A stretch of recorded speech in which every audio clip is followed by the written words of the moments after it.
اعوذ باللہ من الشیطان الرجیم بسم اللہ الرحمن الرحیم۔ السلام علیکم ورحمۃ اللہ وبرکاتہ۔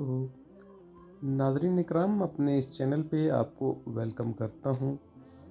آج نبی کریم صلی اللہ علیہ وآلہ وسلم کی ایک حدیث آپ کو سناؤں گا کہ اللہ کے نبی صلی اللہ علیہ وآلہ وسلم کس طرح سے افطاری کیا کرتے تھے۔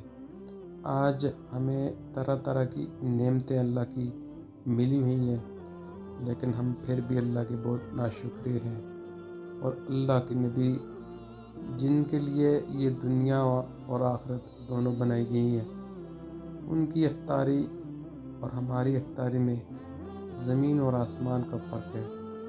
اللہ کے نبی صلی اللہ علیہ وآلہ وسلم فقط کھجوروں سے افطاری کیا کرتے تھے، اور بہت ہی کم اپنے لیے کھانے کی چیزیں وہ رکھا کرتے تھے، اور زیادہ سے زیادہ صدقہ اور خیرات جو ہے وہ رمضان کے مہینے میں وہ کرتے تھے۔ تو حضرت انس بن مالک رضی اللہ عنہ نبی کریم صلی اللہ علیہ وآلہ وسلم کی حدیث بیان کرتے ہیں۔ حضرت انس بن مالک رضی اللہ عنہ کا بیان ہے کہ رسول اللہ صلی اللہ علیہ وآلہ وسلم نماز سے پہلے تازہ کھجوروں سے روزہ افطار فرماتے۔ اگر تازہ کھجوریں نہ ہوتی تو خشک کھجور تناول فرما لیتے، یہ بھی نہ ہوتی تو پانی کے چند گھونٹ پی لیا کرتے تھے۔ سبحان اللہ، کتنی عظیم شان ہے ہمارے نبی صلی اللہ علیہ وآلہ وسلم کی کہ آپ پانی سے بھی روزہ افطار کیا کرتے تھے۔ لیکن آج ہمارے دسترخوان بھرے ہوئے ہیں، لیکن ہم اللہ کے بے انتہا ناشکرے ہیں۔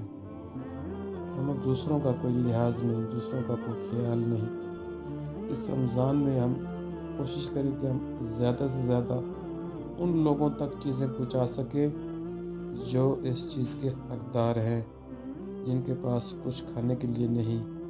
اس مہنگائی کے دور میں ہم ان کی مدد کر سکیں۔ اس ویڈیو کو زیادہ سے زیادہ شیئر کریں تاکہ نبی کریم صلی اللہ علیہ وآلہ وسلم کی جو حیات مبارکہ ہے وہ ہم سب مسلمانوں تک پہنچا سکیں۔ چینل کو سبسکرائب کر لیں تاکہ ہر آنے والی اچھی ویڈیو جو حدیث سے حوالے سے ہوگی آپ کو ملتی رہے۔ السلام علیکم ورحمۃ اللہ۔